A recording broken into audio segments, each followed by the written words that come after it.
পহেলগাম কাণ্ডের পর ভারত ও পাকিস্তানের মধ্যে রীতিমতো উত্তেজনাকর পরিস্থিতির সৃষ্টি হয়েছে। এরই মধ্যে পাকিস্তানের পতাকা লাগিয়ে এলাকার সাম্প্রদায়িক অস্থিরতা বাড়ানোর চেষ্টার অভিযোগ। আর সেই অভিযোগে দুই ব্যক্তিকে গ্রেপ্তার করল পুলিশ। অভিযোগ, বুধবার সন্ধ্যার দিকে উত্তর 24 পরগনার গোপালনগর থানার আকাইপুর রেল স্টেশন সংলগ্ন একটি শৌচাগারে পাকিস্তানি পতাকা লাগাচ্ছিল দুই ব্যক্তি। এরপরই গোপালনগর থানার পুলিশ ওই দুই ব্যক্তিকে পাকড়াও করে, জিজ্ঞাসাবাদ শুরু করে। দুই ব্যক্তির নাম চন্দন মালাকার এবং প্রজ্ঞাজিৎ মণ্ডল। তারা উভয়ই আকাইপুরের বাসিন্দা বলে জানা গিয়েছে।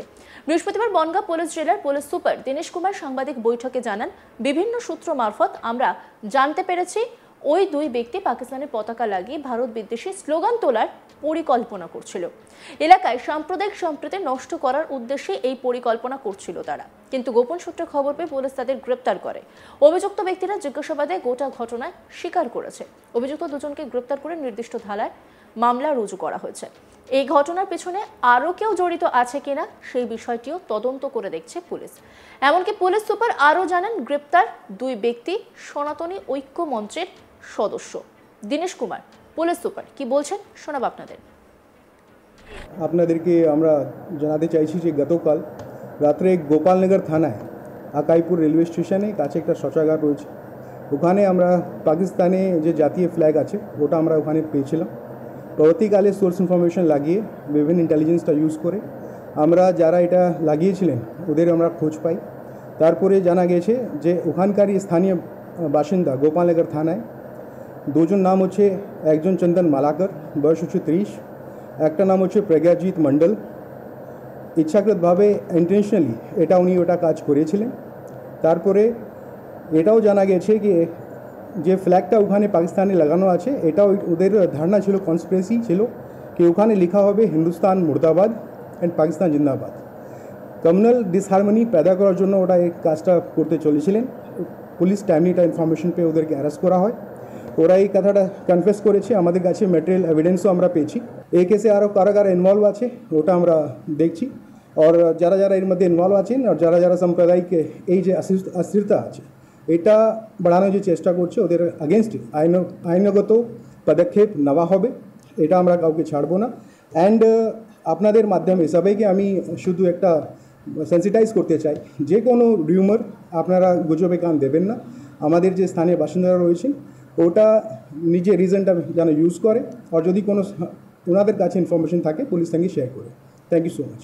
আর এটা জানা গেছে যে দুজন যে আছে একটা পলিটিক্যাল পার্টির মেম্বার রয়েছেন আর এরা সনাতনী একটা মঞ্চের সদস্যও আছে।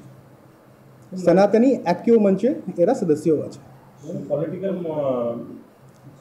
এটা এখন আমাদের ইনভেস্টিগেশন চলছে। দুজন যে নাম আমি বললাম, চন্দন মালাকর অ্যান্ড প্রজ্ঞাজিৎ মণ্ডল, দুজনকে অ্যারেস্ট করে আমরা আজকে কোর্টে ফরওয়ার্ড করছি। তারপরে যারা যারা আরও এই কনস্পিরেসির মধ্যে ইনভলভ আছে, যে কমিউনালি ডিসহারমনি এখানে पैदा করার চেষ্টা করছে বা অস্থিরতা নেওয়ার চেষ্টা করছে, ওটা আমরা আইনগত কড়া পদক্ষেপটা নেওয়া হবে। প্রসঙ্গত, গত 22 এপ্রিল পহেলগামে ভয়াবহ সন্ত্রাসী হামলায় বেশ কিছু মানুষ জানে শেষ হয়ে গিয়েছে। সেই ঘটনার পর ভারত ও পাকিস্তানের মধ্যে উত্তেজনাকর পরিস্থিতির সৃষ্টি হয়। এদিকে এই ঘটনায় এক অভিযুক্ত ব্যক্তি বলে, জম্মু কাশ্মীরের পহেলগামে যে ভয়ানক জঙ্গি হামলা ঘটেছে তার প্রতিবাদী পাকিস্তানের পতাকা মাটিতে ফেলেছিলাম। একবার সেই ছবিটা দেখাবো আপনাদের।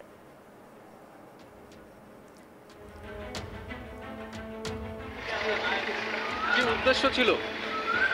কি প্রতিবাদ করা? আপনার উস্কানিমূলক বক্তব্যের অভিযোগ উঠছে, উস্কানিমূলক দেওয়া কি করেছো তোমরা? কি করেছো? আমরা পাকিস্তানের পতাকা কি উদ্দেশ্য ছিল? কি করেছো তোমরা? কি করেছো? আমরা পাকিস্তানের পতাকা কি উদ্দেশ্য ছিল?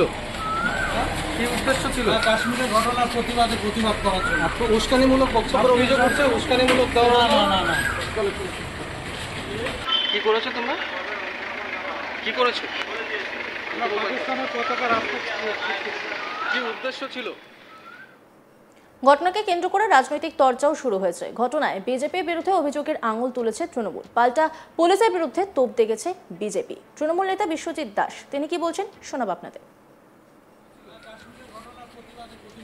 বিজেপির এখানকার নেতৃত্বরা চন্দন মালাকার, প্রয়াগজিৎ মণ্ডল, এছাড়াও আরও নাম তদন্তের স্বার্থে বলছি না, যে তারা একটা টিম হিসাবে কোথাও পাকিস্তানের পতাকা লাগিয়ে রাখছে, হিন্দুস্তান মুর্দাবাদ বলছে, কখনো সোশ্যাল মিডিয়ায় হিন্দুস্তান মুর্দাবাদ বলে আবার চক্রান্ত করছে। এরা সবাই বিজেপি।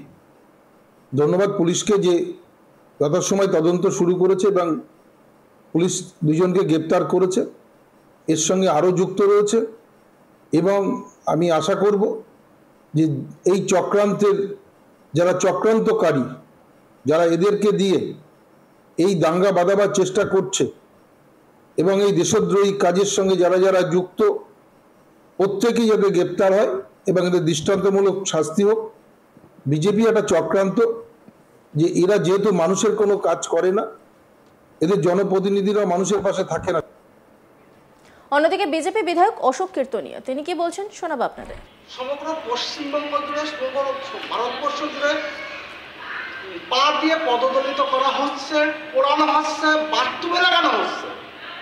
আজকে গোপালনগরের আকাইপুরে যে ঘটনাটা হয়েছে সেটা তো সেম ঘটনা, এটা নতুনত্ব কিছু নেই। আপনারা পুলিশ কি পাকিস্তানের দালালি করতে বসেছেন এখানে? কারণ যে দুটো ছেলে এটা করেছে তারা সনাতনী ভারত মায়ের সন্তান, ভারতবর্ষকে ভালোবাসে, ভারতবর্ষকে অবমাননা করছে, তার ফলস্বরূপ এটা বহিঃপ্রকাশ করছে। আপনারা উল্টে তাদেরকে কি করছেন? কেস দিয়ে আটকানোর চেষ্টা করছেন। আপনারা বলছেন ইরান কি আটকানোর চেষ্টা করছে, সম্পূর্ণ ভুল কথা। আর কত দালালি করবেন মাননীয় এসপি সাহেব? দালালি সর্বোচ্চ জায়গায় চলে গিয়েছেন। আপনারা হিন্দুত্ববাদকে আটকাতে পারবেন না, এই একটা কথা আপনাদেরকে আমি আজকে বলে দিয়ে গেলাম। দুজন বলছে ওই দুজন বিজেপি করে, বিজেপি করে বলতে সমগ্র সনাতনীরা আজকে বিজেপি করে পশ্চিমবঙ্গে, সমগ্র হিন্দুরাই বিজেপি রাস্তায় নেমে গেছে। তাহলে ভয় পেয়ে গেছে, তার জন্য তাদেরকে আটকানো হচ্ছে। যেখানে দেখবেন আজকে পাকিস্তান নিয়ে সোশ্যাল মিডিয়ায় পোস্ট দিচ্ছে যে জিহাদিরা, তাদের তো আটকান না আপনারা, তাদের ক্ষেত্রে তো কোনো আতঙ্কবাদী কেস করছেন না। হঠাৎ কি হলো? শুধু একটা পাকিস্তানের পতাকা লাগিয়েছে, সেটা নিয়ে আপনারা তাদেরকে জেলে পুরে দিয়ে সাংবাদিক সম্মেলন করতে হচ্ছে। আপনাদেরকে কত দালালি করবেন, কত নিচে নামবেন আর আপনারা। কি করেছো তোমরা? কি করেছো? আমরা পাকিস্তানের পতাকা রাখতে ছিটকেছি। কি উদ্দেশ্য ছিল? কি উদ্দেশ্য ছিল? কাশ্মীরের ঘটনার প্রতিবাদ করার জন্য। উস্কানিমূলক বক্তব্যের অভিযোগ করছে, উস্কানিমূলক দেওয়া। অন্যান্য খবরের আপডেটের জন্য অবশ্যই নজর রাখুন আজ তাক বাংলার ইউটিউব স্ট্রিমিংয়ে। লাইক, কমেন্ট, শেয়ার এবং সাবস্ক্রাইব করতে ভুলবেন না।